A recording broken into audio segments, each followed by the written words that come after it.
inspire, guide you into excellence. Your success matters. Your dreams matter. Sign up right now with Shepherd One Coaching and become a better you.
Dr. Tony D. Collins is here to encourage, motivate, inspire, guide you into excellence. Your success matters. Your dreams matter. Sign up right now with Shepherd One Coaching and become a better you.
Dr. Tony D. Collins is here to encourage, motivate, inspire, guide you into excellence. Your success matters. Your dreams matter. Sign up right now with Shepherd One Coaching and become a better you.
Dr. Tony D. Collins is here to encourage, motivate, inspire, guide you into excellence. Your success matters. Your dreams matter. Sign up right now with Shepherd One Coaching and become a better you.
Hey, what's up, everybody? Good evening on this wonderful Wednesday evening. I'm so glad that you all decided to join us this evening for this evening's edition of Mocha Moments. Let me greet everyone who's already logged on to this evening: Kathy and Joyce and Angela and Ron, Toya, Jackie, Denise, Tara, Cassandra, Vonda, good evening to each and every one of you. And thank all of you that threw up that hashtag Mocha Crew. Anytime you sign in, don't forget to throw up that hashtag Mocha Crew.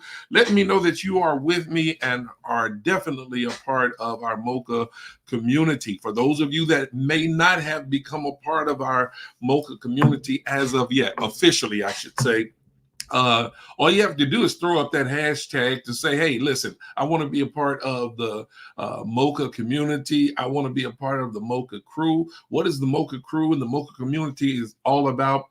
It's simply about people who have committed themselves, first of all, to be a part of these Mocha moments each and every time I go live. And that will serve to be a blessing to you. I hope that's my intent anyway. But then we're just a community of people that believe in and we try to intentionally add value to the lives of other people that are around us, people that we come across throughout our daily routines and our daily activities, and we do it in the simplest ways, just by sharing a smile, just by sharing a kind word, a compliment, holding a door for someone. You can even add value to other people and brighten their day by just letting them in front of you in traffic. I know that's a challenge for some of us, but that can be one way that you can make somebody's day, believe it or not, just being kind enough to acknowledge their blinker when they're trying to merge in front of you in traffic. I know sometimes when the traffic gets bad, we want to get to where we're trying to get to as soon as possible. But one car or two cars here or there won't hurt you at all with regards to allowing someone to go ahead of you. And Tanae and Tracy, good evening to the both of you. Thank you for joining us. Also, those of you that are part of the Mocha crew, remember you committed to share this link with someone else. And that's another way you can be a blessing and add value to the life of someone else by sharing this link and inviting them to tune in to these Mocha moments. For those of you that are with us for the very first time, and you might be wondering, well, when do these Mocha moments occur?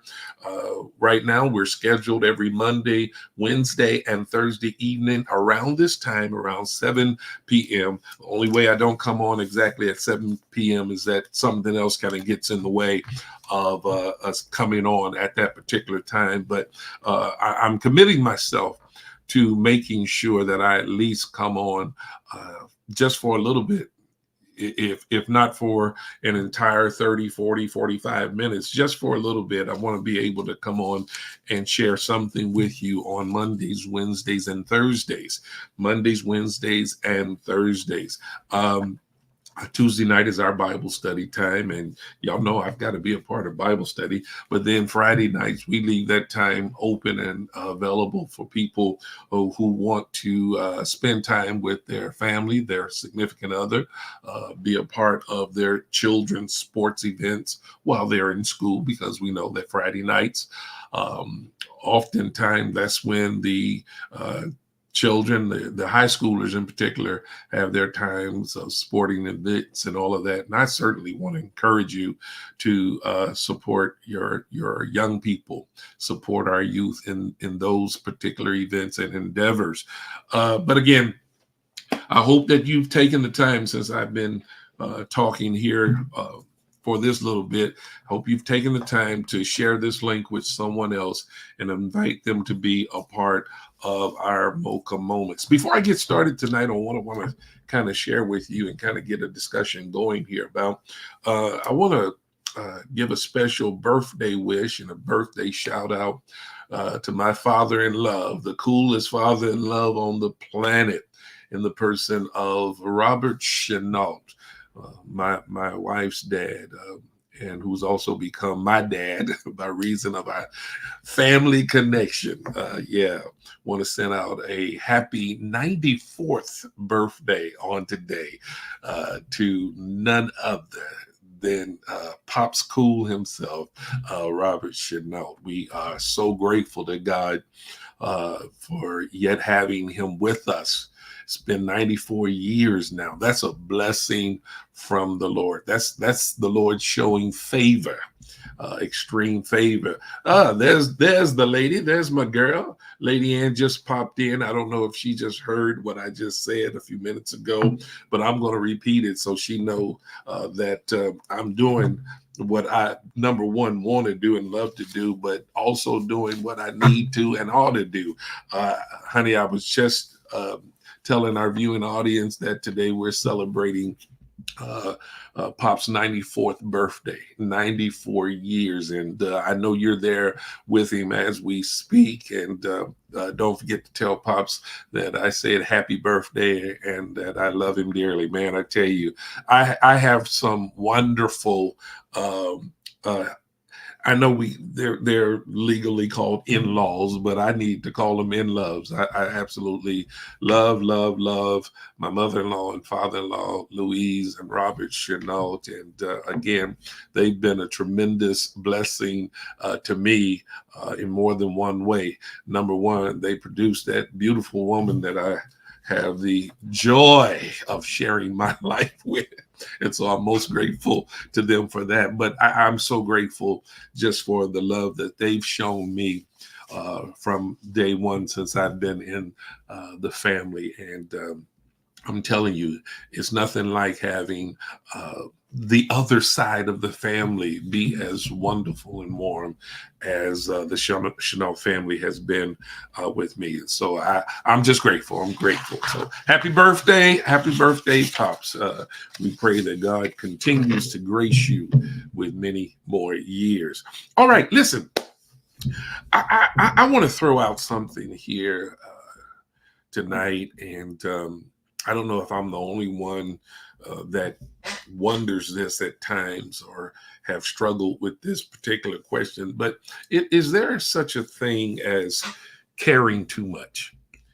Can you really find yourself caring too much for people, certain people in general? You know, I'm a person that let me see what Lady Ann's saying. She said, I'm here with Dad now, celebrating and eating with him. 94 years, what a blessing. My question is he eating anything sweet? Pops loves sweets. I want to throw that up real quick.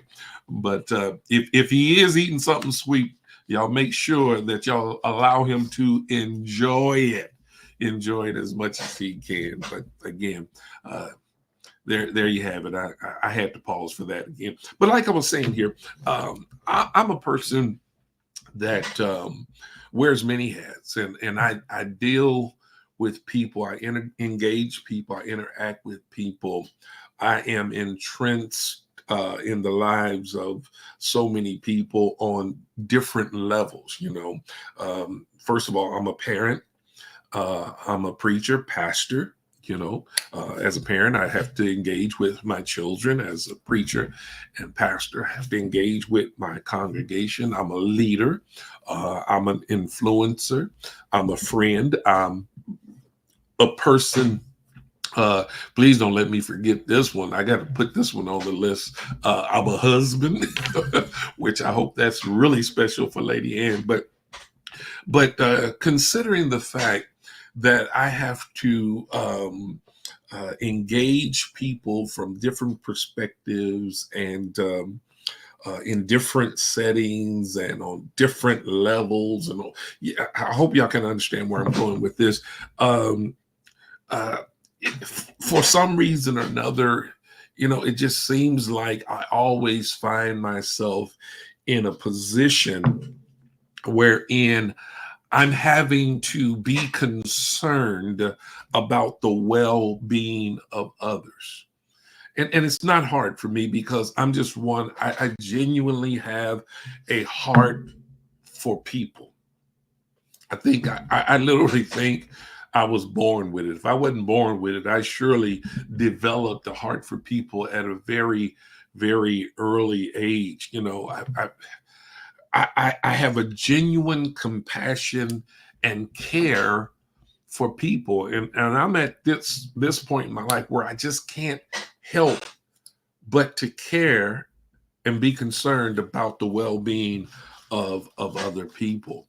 And I tell you, sometimes it places me in an awkward position. Why so? Because sometimes people don't really appreciate you caring about them as much as you think they would. You know, um, some people, first of all, they can be insulting, or I don't know if that's the best way to put it, but they can kind of just blow you off when you're trying to show them how much you care about them, when you try to show them that you are concerned about them. And I know one of the reasons why is because when you have a genuine heart for people, at least this is the way it is for me, because I have a genuine heart for people, I try not to be a pretender. I try not to be false. I try to be very honest and forthright with people. I try to tell people um, what I believe is in their best interest. I share with them according to what's in their best interest. And sometimes people don't appreciate it.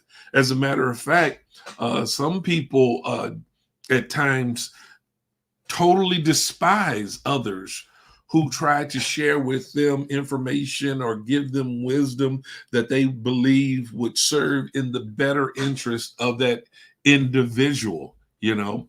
But if I can't be real with you, if I can't be honest with you, then I'd rather not deal with you at all.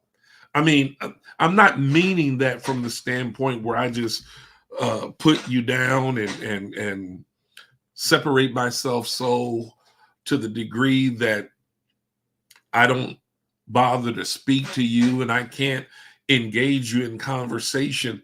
But what happens is when I finally come to the conclusion that you don't appreciate my care for you, or you take for granted my care or concern for you, or you even get insulted at times when I'm just trying to show you some genuine love. If I'm totally being rejected time after time when I'm only trying to do something that is good and in your best interest, then I start to draw lines and create boundaries. And once I begin to draw those lines and create boundaries, I intentionally make it my business not to overstep those boundaries. Because listen, honestly, if I can't help you, then I certainly don't want to be an irritant to you.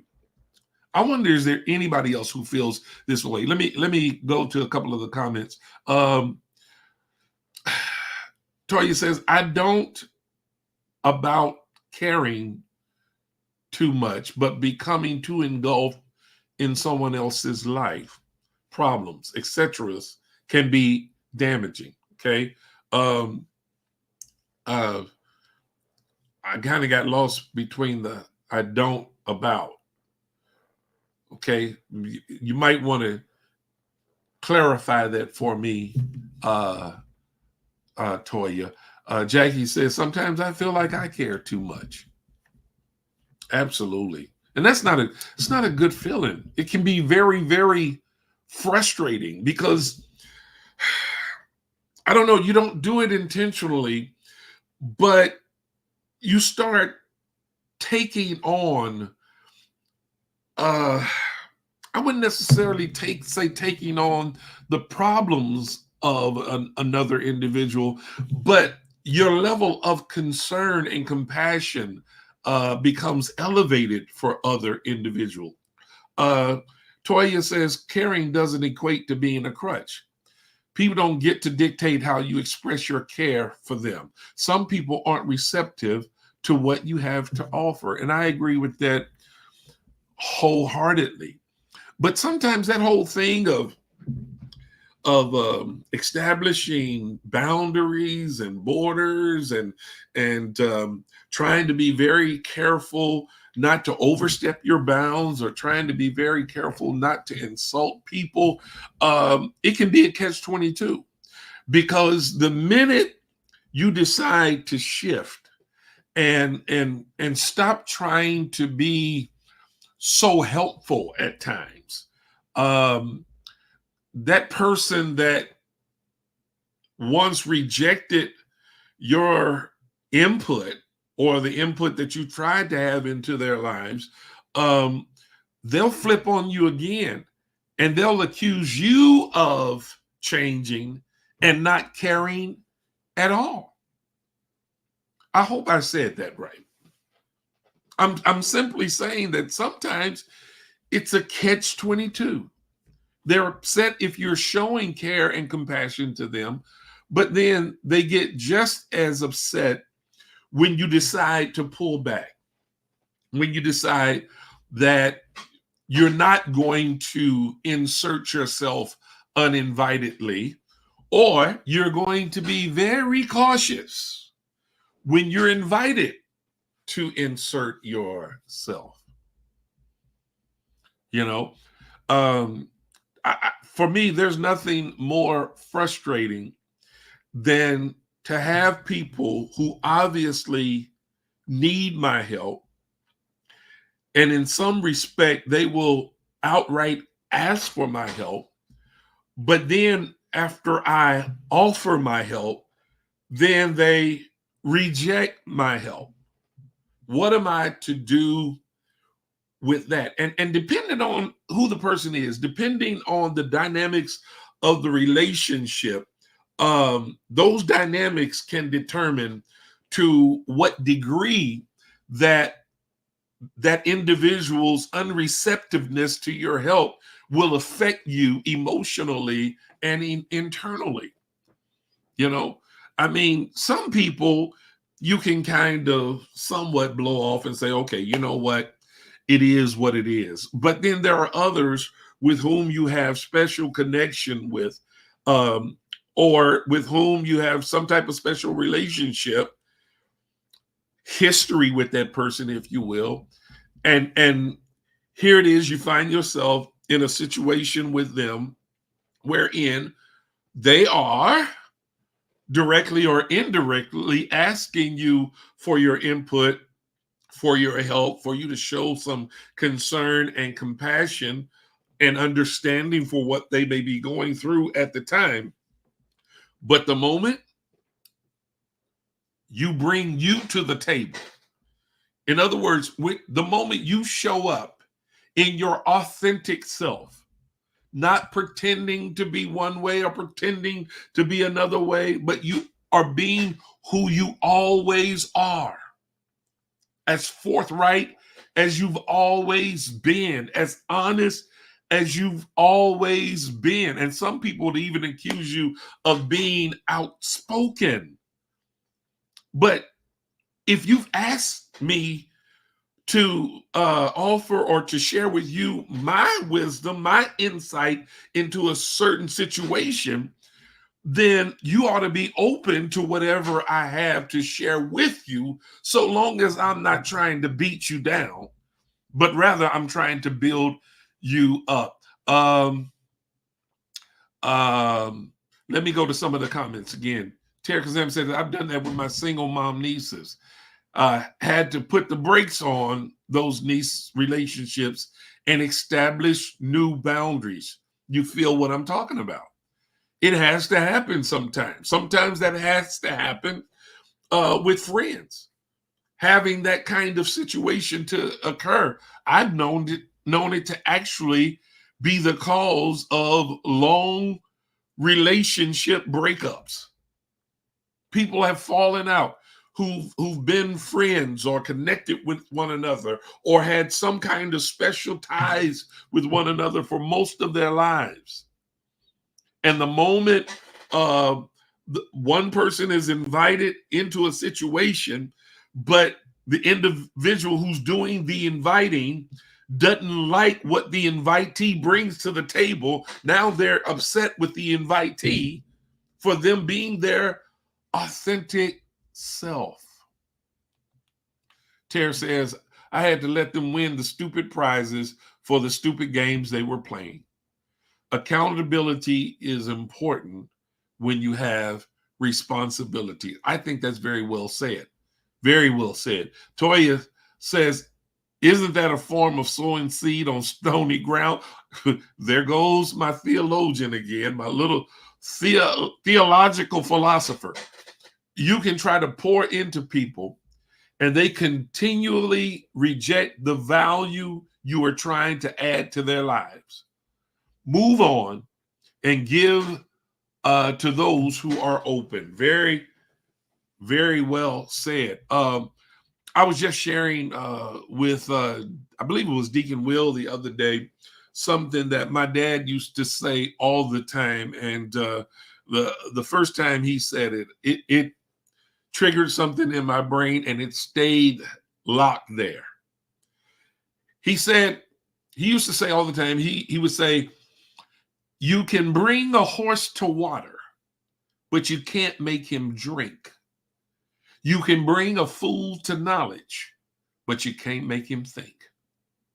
Oh my goodness. I blew me away the first time that I've heard that.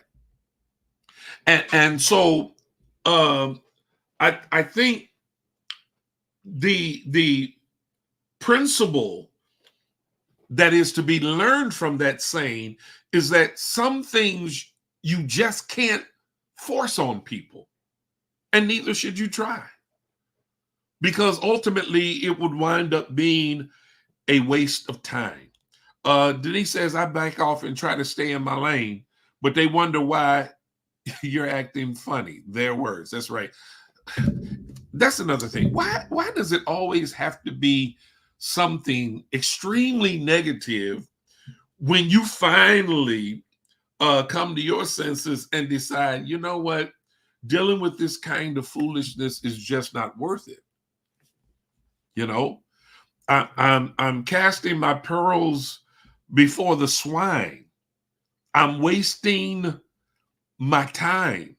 One thing that my wife says to me all the time with dealing with certain people, especially when we're trying to help certain people, we're doing all that we can to help certain people, but they constantly reject our help. They reject our wise counsel. They reject whatever we have to offer to them. My wife always says, regardless of the situation, when we find ourselves dealing with someone like that, her thing is they have to want it for themselves. Sometimes you have to come to the conclusion, come to the resolve, and to decide that you can't want it for somebody else more than they want it for themselves. Shell says, my love language is acts of service. So I tend to love people that way. I can have all the good intentions in the world, but the impact doesn't always present the intended results.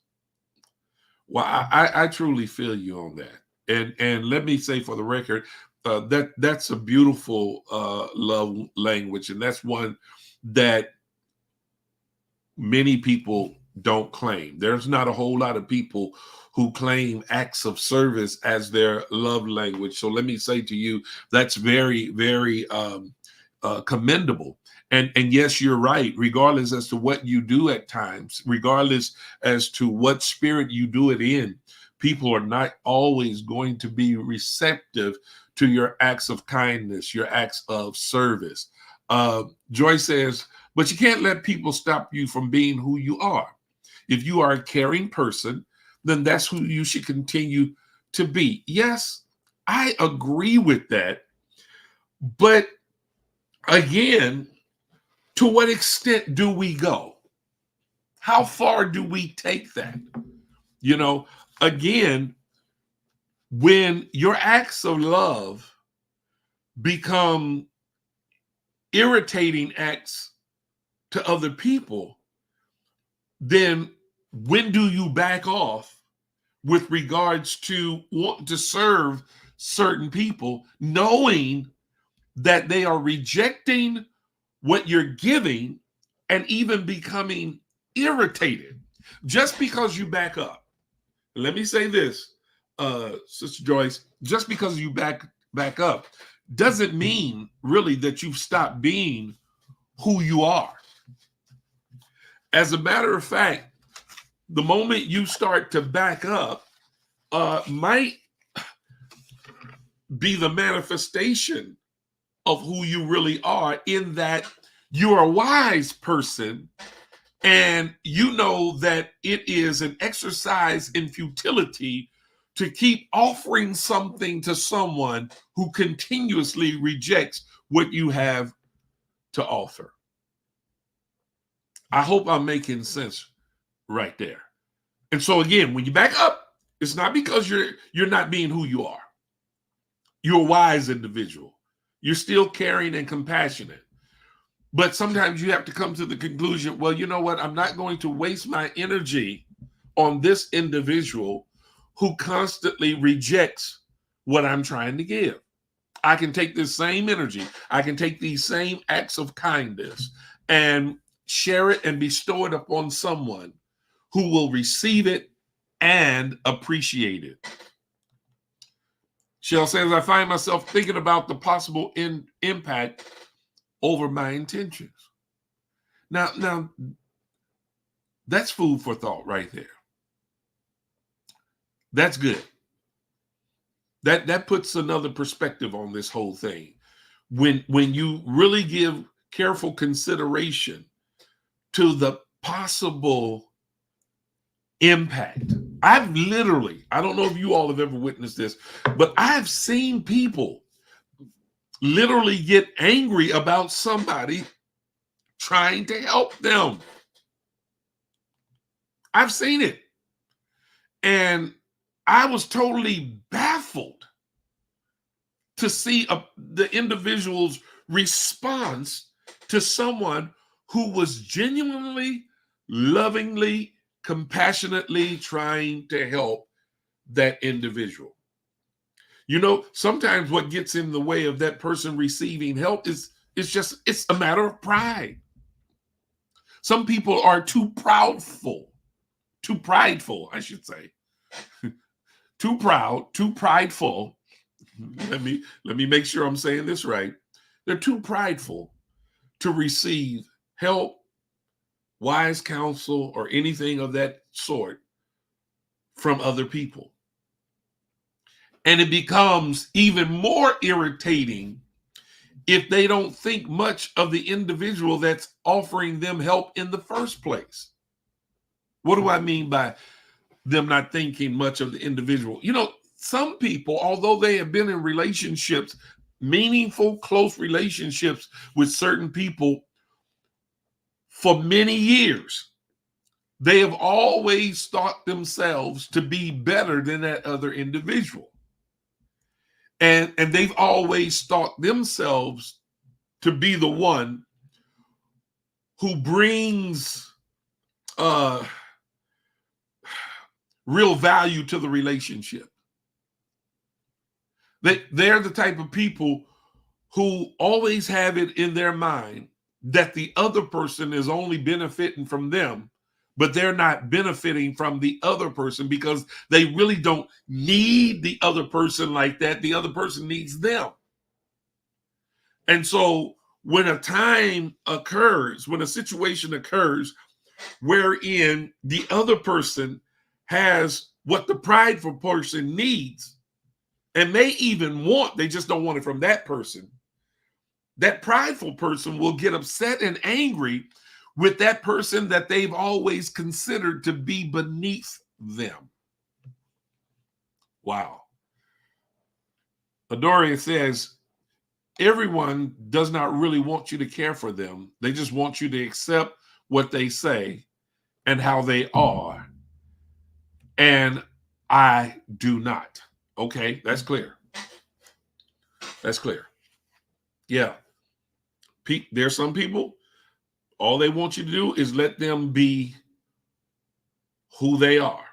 But like I said before, though, I said this earlier, sometimes even those situations can be a catch-22, because while they're saying certain things with their mouths, they're thinking certain things in their head.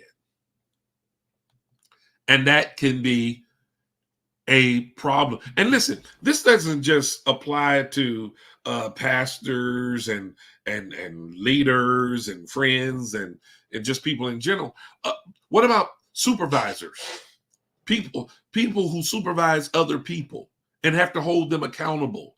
And I know there's some people on here that supervise other people, and I know you've been presented with all kind of stories from the employee or the person that you supervise, and you have to show some kind of compassion toward their situation. And then sometimes you know full well they're not telling the truth about what they're serving up to you, but because you have a deep compassion for that individual, you'll kind of let some things slide. You'll kind of go along with the shenanigans. You know, you might even say, well, now I don't know if I buy all that, but we're going to let that slide this time. And some supervisors have done that kind of thing to their own detriment. They're allowing their employees to get away with stuff so often, so frequently, that their higher ups finally get wind of it, and they call them on the carpet for them not being the supervisor or the manager that they were hired to be. Vonda, let's go to Vonda. Vonda said, I had to distance myself from people who wanted to feed off my energy and didn't want to put in the work themselves. Those relationships produce no fruit. Amen. Amen. I think I'm getting a lot of people to agree with that, Vonda. That's some good stuff right there. Man, that can be so draining. People really do not want to hear the truth about themselves. You think? No, you're absolutely right. Unless they're a very mature individual. Now, let me say this. There are some people who are very mature, and they want to hear the truth. And sometimes those mature people don't always have the proper or the adequate initial reaction. But after they settle down and think about things, they come to themselves, they come to their senses, they'll eventually come back and say, you know what? I'm tripping.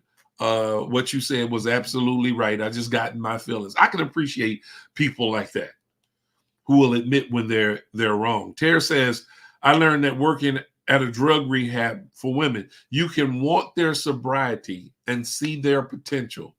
But if they don't want it, it won't happen. That's exactly what I was referring to when I mentioned how Lady Ann often talks about how people have to want it for themselves. If I've heard her say that one time, I've heard her say it at least 50 to 100 times. They've got to want it for themselves. She even dealt that way with regards to handling our children. She was like, hey, we can't want it more than they. They've got to want it for themselves. And that's where I feel like sometimes I get caught up in that whirlwind of caring too much. I find myself stressing out over some of the decisions that are made by my children or other close family members that, I want so bad to make their decision for them, because I just feel like that they're making the wrong decision.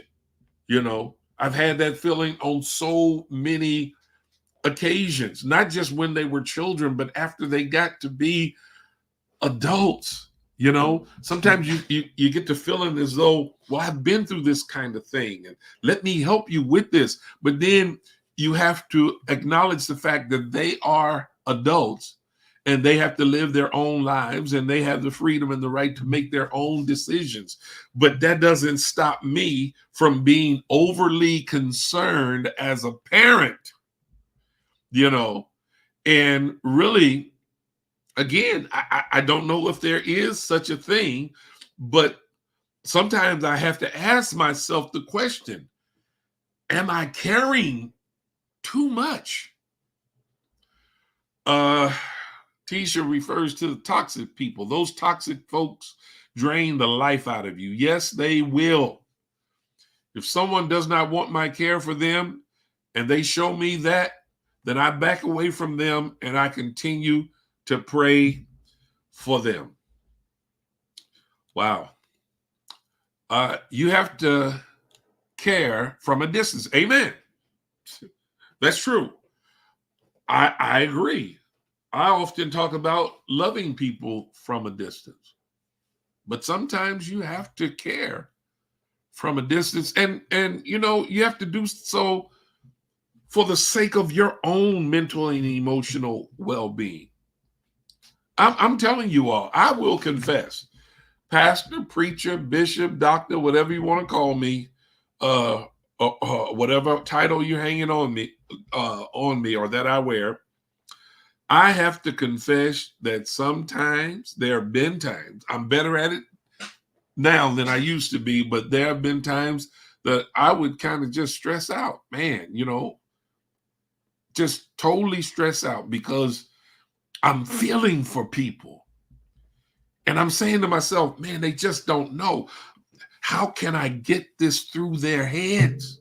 How can I get them to understand? How can I get them to see this? How can I get them to understand that there is so much more to life and so much better in life for them if they would just make the right decisions? Let me help you. But again, I got to know where the boundaries are because, you know, even if I don't set up certain boundaries, sometimes the other person is the one that's setting up the boundaries. And just as I would want people to honor my boundaries, then I have to in turn honor the boundaries that other people set up. Jackie says, you can be the same all day long, but when you're dealing with people who have a tendency to tell you half truths, I learned it's better to back away so you maintain your own sanity. That is so good. Been there, done that. Angela says, I cannot care more than a person allows me to. Wow. I then put them in my prayer. Yeah, I agree. That sounds reasonable to me. Joyce says, you're right. I'm not going to go overboard. I will still be who I am. That's what you want to do, Joyce, right there. You want to still be who you are. You want to be real. Shell says sometimes helping people means you could be getting in God's way. Maybe their issue is God trying to do a work in them. Wow. I love it.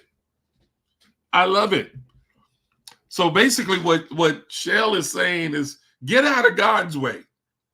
You know, it's funny. It's funny that you say this because that reminds me of a situation wherein there were two friends that I knew of, and one person had a very, very, very compassionate heart.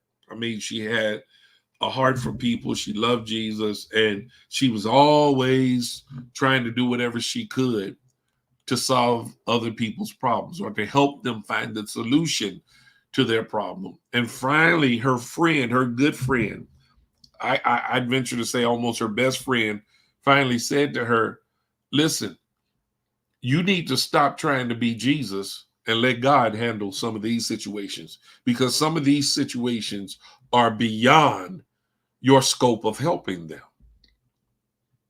I think that was so on point. It was so true. And at the time, it was very necessary because we could literally see how what this other individual was taking on constantly, it was wearing her down. I mean, she was available here for these people, available here for this person. Didn't matter what time of day or night, people were always leaning on her or throwing stuff on her, and she was find herself stressing out over somebody else's problem that they weren't even trying to work on fixing themselves. And when she got that word of advice, I really think it helped her. I think she was kind of shocked to hear her friend say that to her, but her friend was so on point. Doria says, if a person really cares for me, then I want them to tell me the truth about myself if I'm wrong. Sharing is caring.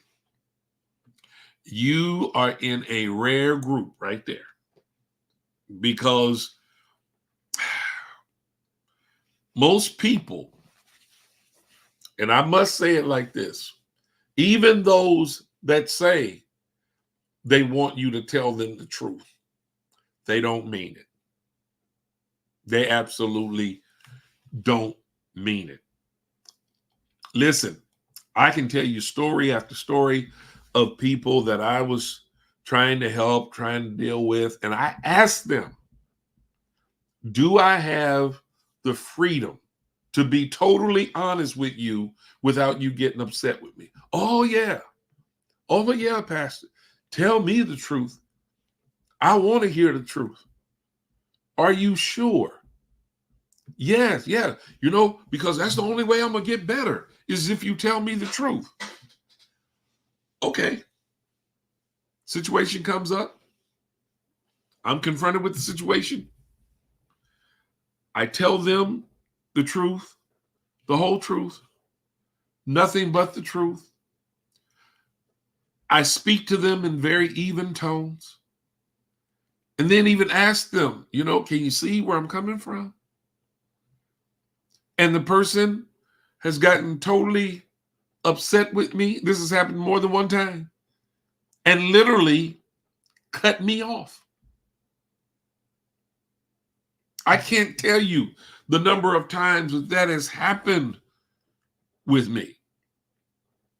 And I used to try to be persistent and hang in there and still try to be there and offer up whatever wisdom I can. But I finally, after getting hit over the head with that club a number of times, I finally got some sense and started exercising some wisdom. And once I detect that you're not open to truth, I will leave you alone. We will only talk about general things.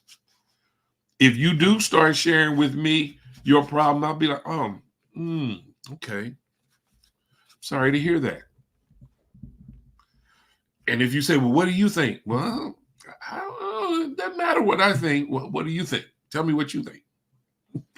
No, I get out of that quick, fast, and in a hurry. You ain't gonna get me in that trick bag over and over again, because that doesn't feel good. It's really, to me, it's an insult to my friendship with you. It's an insult to my intelligence. You're going to invite me and even give me the green light to be honest with you, but no sooner than I do, then you got an attitude with me? You totally change on me?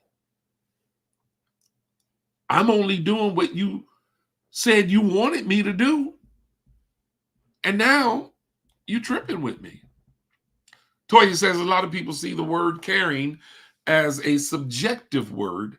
And when your version of caring exposes their ulterior motives, they come out swinging. Woo! They want you for what they want, and that's it. Young philosopher.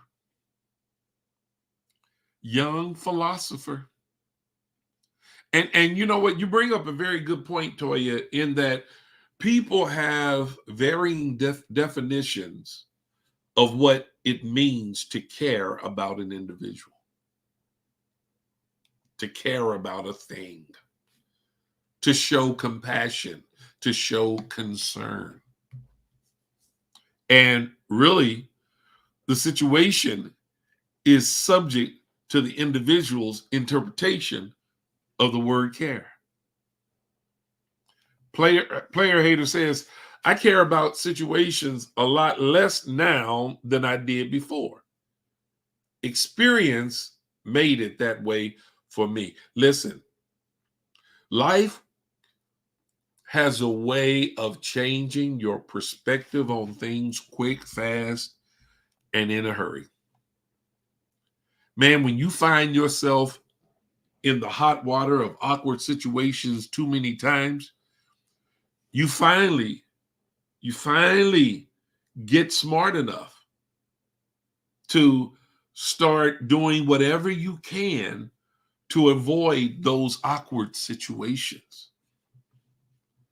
Sometimes a long distance, that helps.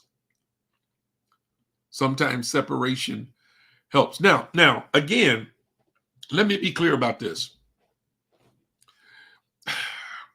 For me, I think it's almost impossible for me to totally turn off my heart of concern or care. It's hard for me to turn off that whole caring thing. But I can get to the point where I don't care as deeply as I once did. In other words, I finally reach a point and a level, and I think it might just be maturity. I reach a point and a level wherein I'm not allowing it to stress me out as much as I did in the past. You know, I just don't allow everything to just stress me out the way it would have in times past. That's a part of the maturing process. I still care. I still have that compassion and concern and hope for the betterment of that individual. But there comes a time when I decide I'm just not going to give it all of the energy that I once would. I hope that makes sense. Some people do not want help. They just want sympathy. That's another thing that happens. People want sympathy. Wow. Some people you just can't help, Bishop. You're right. I look at that as not your fault. It's theirs if they're not willing to receive the love and care you offer. You know, I think basically what we've been saying here is that some people only want love and care on their terms and their terms alone. And those people haven't figured out that's not how life works. Especially when you're on the short end of a situation.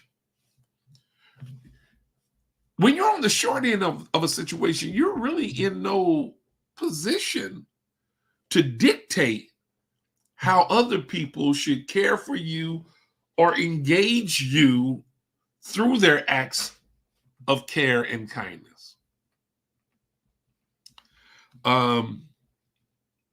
You know, there have been times that people have asked me for money, and I say, okay, what you need money for? Well, I ain't got no food in the house, and I need to buy. Okay, well, I tell you what, I'm going to go and buy you some groceries. I don't want that. I want to go pick my own groceries. Well, if you got no food in the house, and I'm willing to go and buy you food, I thought the real issue here was food. No, the real issue is not food. The real issue for them is money, and they want the money so they'll be free to do whatever they want to with the money. Tisha says most aren't ready for the truth and can't handle the truth. Joy says the truth hurts, but it corrects you. Yes, it does. Jennifer is agreeing with what Angela says. You know, sometimes when you're trying to love people and they reject it, that's not your fault. You can't help that. You know, now, really, honestly, I'll be totally transparent with you. When I try to show people love, compassion, concern, when I try to help them and they reject it, no, I don't put the blame on myself. I'm not carrying that. No. That's their boulder and their burden to carry, not mine. I'm going to do what I should do. I'm going to do what I believe will be in the best interest of that individual. But if they reject what I'm offering, then I don't care how many indictments they throw against me. I'm not receiving that. Denise says, you have to choose your words very carefully. That's true. Toya says, that's because many people have inflated personalities. When you tell them the truth, you burst their bubble, so to speak. Absolutely. Wow, man, I could sit here and we could talk all day about this whole thing of people having inflated personalities or inflated perceptions of themselves. They, according to scripture, they think more highly of themselves than they ought to think. Tisha says, hearing the truth about yourself requires making the necessary changes. Some people are so stuck on that's just how I am and don't realize they are stunting their own personal growth. Okay, let's roll with this thing of that's just how I am. So if that's the case, then we need to ask another question. Is that how you really want to be? So if that's how you are, because that's how you really want to be, then ain't much I can do with that to you or for you. You know, sometimes when you run into a person like that, you have to say, okay. Well, you know, that eliminates me from the equation.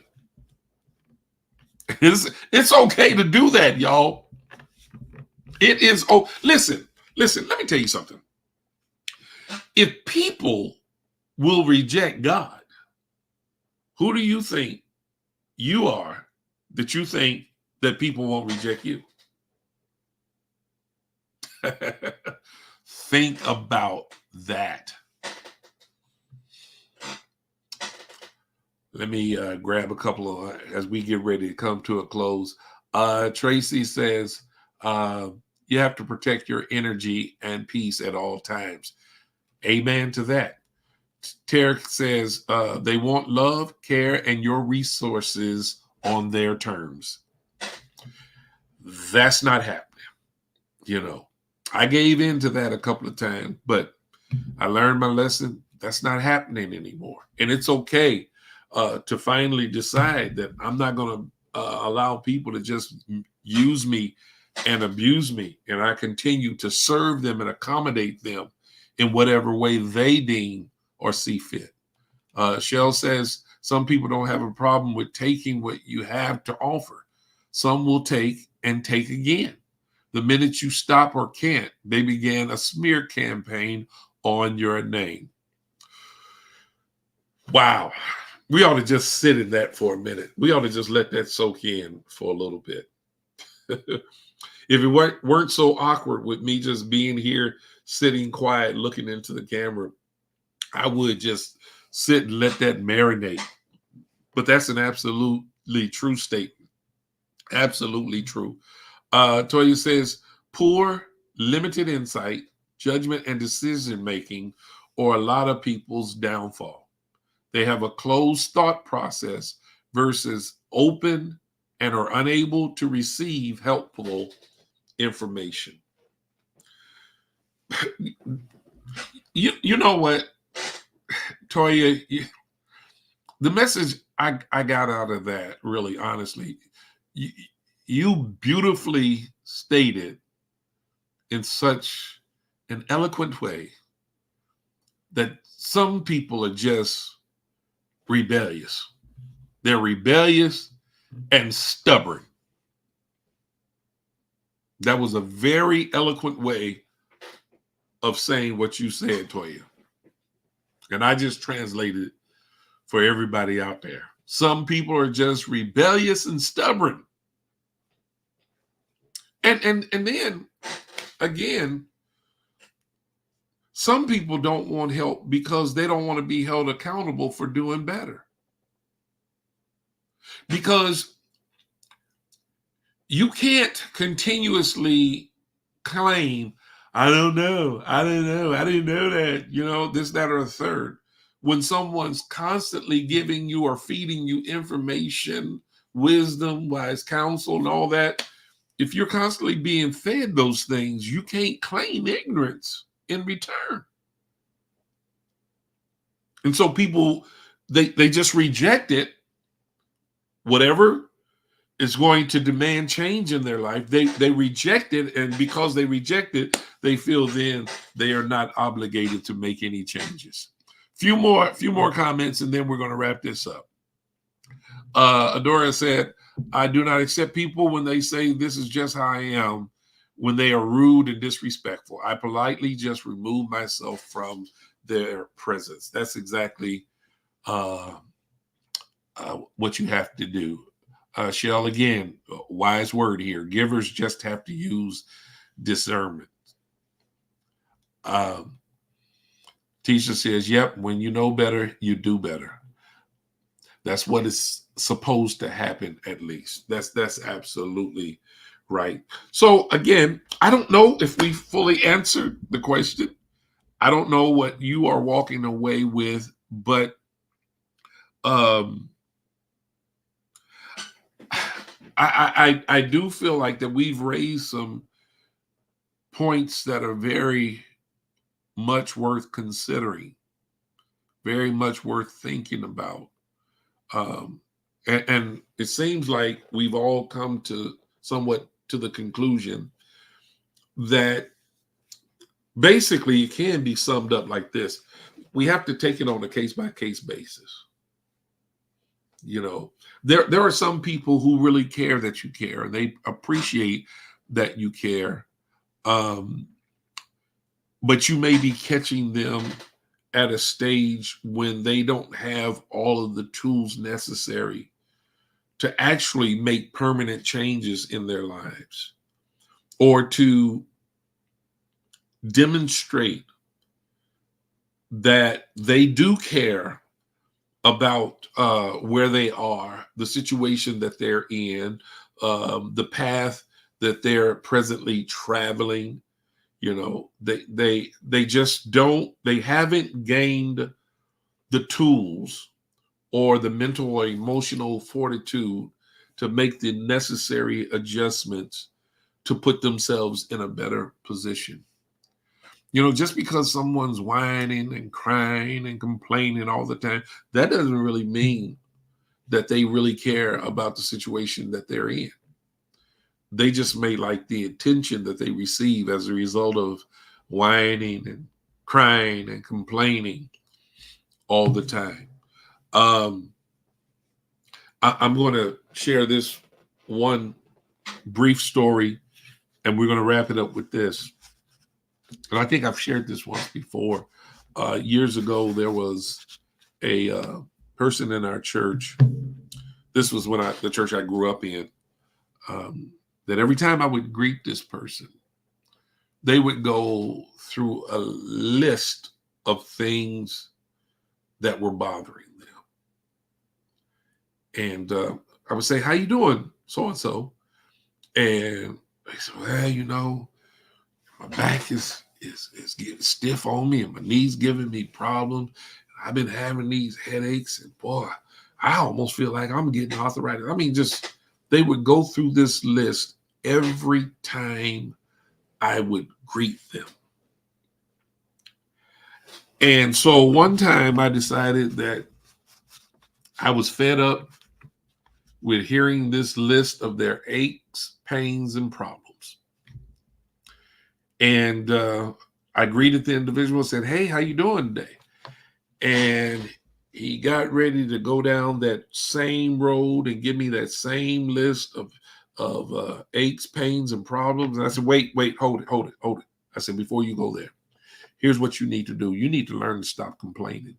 You need to lift your hands and give God praise for the condition that you're in, because you could be worse off. Let's think about some people who are much worse off than you.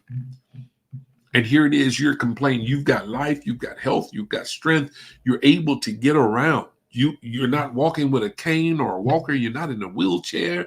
You seem to be in reasonable health. But every time I greet you, all you do is complain. You got to stop it. It's time for you to change your language. And I'm telling you, I may have been 19, 20, 21 years old at the time. I told him, I said, you need to change your language and start giving God praise. And I said, the moment you start giving God praise, those aches and pains will go away. Y'all, this is an honest to goodness true story. The next time I encountered him and I asked him how he was doing, he said, you know what? I'm feeling pretty good today. I feel all right. God is so good. And then he went to tell me, ever since you got on me about complaining, I stopped complaining, and now I feel so much better. I was able to help him. He received my help. It came in the form of a rebuke. And this was the man was old enough to be my grandfather. That's not an exaggeration. He was old enough to be my grandfather, but he received what I said to him. And I did it because I did genuinely care about him. I said those things to him because I wanted him to feel like that he was experiencing a higher quality of life, just simply based on his relationship with God. Appreciate what God is doing for you. Declare his marvelous works. Stop complaining and start confessing the goodness of the Lord on your life. And because I cared enough, he was able to change his language and thereby change his situation. So again, I don't know if we can care too much, but I think we all have come to the conclusion that in certain situations, you can't allow yourself to get drawn in too deep to wherein you're being adversely affected by another person's problems. That's all I have for tonight. I hope this has been a real blessing to you. If it has, be sure to share the link with somebody else. Let them in on the discussion we've had here on tonight. And again, by doing so, you will certainly add value to the lives of the people with whom you share this link. Look forward to you being with me on tomorrow night. Y'all keep doing like y'all been doing. Y'all been coming in real early, and I've been really appreciative of that. Keep those notifications turned on. Make sure that they're turned on at all times so that you'll be notified the minute that I come on and start to share. Well, I'm going to close tonight like I do each and every time we get ready to close. And with that, I'm going to say to you, God bless you and good night.